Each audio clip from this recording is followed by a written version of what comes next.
Hola, bienvenidos a Relaciones Internacionales en Perspectiva. Hoy están con su host Santiago Mora y con un invitado muy especial, Santiago Matías. El día de hoy queremos hablar con ustedes de un fenómeno que ha ido ganando fuerza en las últimas 2 décadas. Este fenómeno es lo que muchos subestiman, pero consideran como los BRICS: Brasil, Rusia, India, China y Sudáfrica. Hola Santiago, una bienvenida a nuestra edición de hoy. Hombre, Santi, ¿qué más? ¿Cuánto tiempo? Pues sí, así es. Estos 5 países, que en un inicio fueron agrupados por la sigla en el mundo financiero, han pasado a convertirse en una categoría analítica de proporciones muy grandes, donde su meta no es menor a reformular el orden internacional y disminuir la dependencia del sistema liderado por Occidente, y sobre todo, reivindicar un lugar más justo para el sur global. Sí, obvio, Santi, y pues para entender más este fenómeno necesitamos herramientas teóricas que nos ayuden a comprenderlo, porque por sí no es solo una comprensión desde el ámbito económico y diplomático, sino que también es un proceso profundamente político. Los BRICS nos llevan a cuestionar los fundamentos del sistema internacional.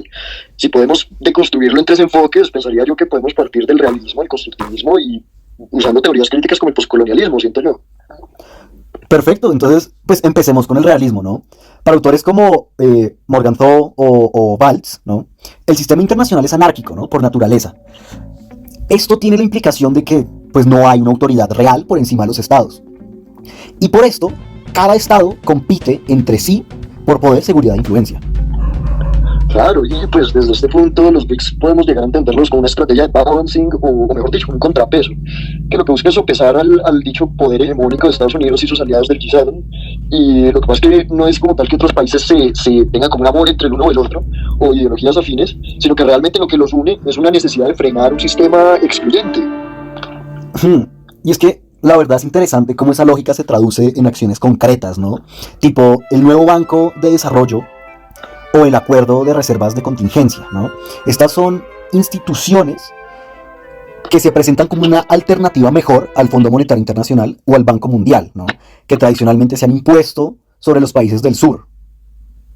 Sí, no, por supuesto. Ahora, si lo aplicamos también desde el realismo periférico, esta variante se desarrolló en América Latina por Carlos Escudé, y es particularmente interesante porque es una teoría que reconoce que los estados no tienen las mismas capacidades ni juegan desde las mismas posiciones. Los BRICS serían potencias intermedias que en lugar de alinearse pasivamente con el centro, lo que buscan es mayor margen de maniobra. Si tomamos de ejemplo Brasil, su aspiración es obtener un asiento permanente en el Consejo de Seguridad. Pero como todo enfoque, el realismo tiene sus límites, y estos límites son considerables, ¿no? Porque nos habla de intereses y capacidades materiales, pero deja muy a un lado todo el tema de las ideas, identidades o discursos, ¿no? Entonces ahí el constructivismo toma protagonismo. Claro, no, pues si vamos a hablar de constructivismo es fundamental hablar de Dent. Es uno de los teóricos claves de esta teoría, y este sostiene tácitamente que la anarquía es lo que los estados hacen de ella. Es decir, en el panorama del sistema internacional no estamos determinando solo por las estructuras materiales, sino que por el contrario también tenemos unas normas compartidas y los actores interpretan su lugar en el mundo contemporáneo. Además que, pues desde perspectiva, ¿no? Los BRICS no son solo un grupo que reacciona frente al poder occidental, sino realmente están construyendo activamente una identidad colectiva, ¿no? Como potencias que históricamente no se les ha dado importancia, ¿no? Entonces, a través de sus discursos, sus cumbres anuales o juntas, ¿no? Van configurando una narrativa alternativa sobre cómo se debe organizar el mundo.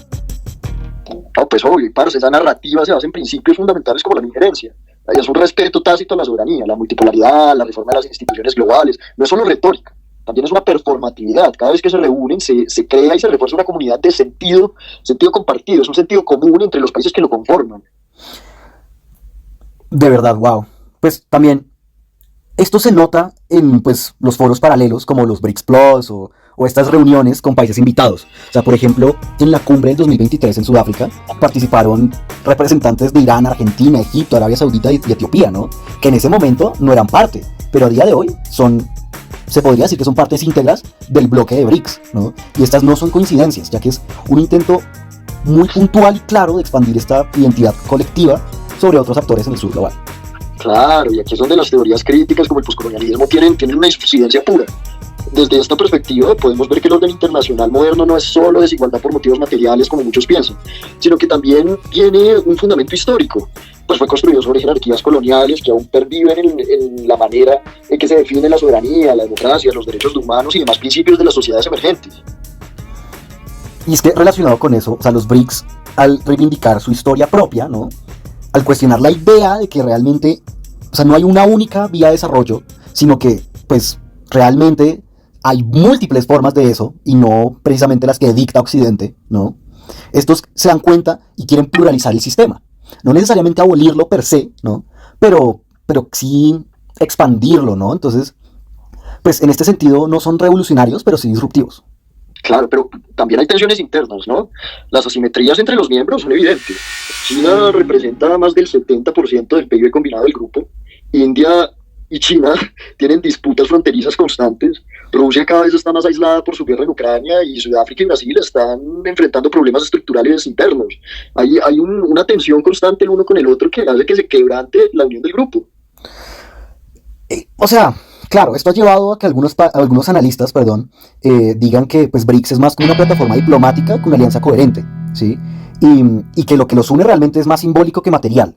Pero incluso así, el simbolismo importa, ¿no? Ya que pues, en la política internacional los símbolos también construyen realidades, ¿no? Pero es que con esto, pues digamos que hasta cierto punto, BRICS no es una alianza tradicional como históricamente se ha venido, ¿no? Porque estos países sí tienen fricciones y todo esto, pero más que todo se intentan apoyar, ¿no? Claro, claro, pues, o sea, si queremos sintetizar todo lo que hemos dicho, tenemos que ver a los BRICS desde el realismo como un esfuerzo de reequilibrio estratégico, ¿sí? Desde el constructivismo como una narrativa en construcción y desarrollo, y desde el poscolonialismo lo identificamos como una lucha por descolonizar el conocimiento y la estructura del sistema internacional, ¿no? Como lo que logro entender. Pero, o sea, con esto, pues obviamente surgen las dudas típicas, ¿no? Entonces, ¿serán capaces de consolidarse como una verdadera alternativa global? O pues se quedarán más atrapados en sus contradicciones internas, ¿no? Pero pues sí es claro que el sistema internacional ya no es unipolar, ¿no? Y que el sur global ha comenzado a hablar con voz propia. Santi, la verdad, eternamente agradecido por acompañarnos el día de hoy en este episodio de Relaciones Internacionales en Perspectiva. Recordarle a todos los oyentes que si les gustó el contenido, no olviden suscribirse, compartirlo, seguirnos en nuestras redes para ayudarnos a crecer. Y los queremos dejar los dos con una duda y es: ¿los BRICS están construyendo un nuevo orden o simplemente reacomodando el viejo? Muchas gracias, Santi, gracias a todos. Nos vemos en el próximo episodio. Dale, gracias, Santi. Hasta luego.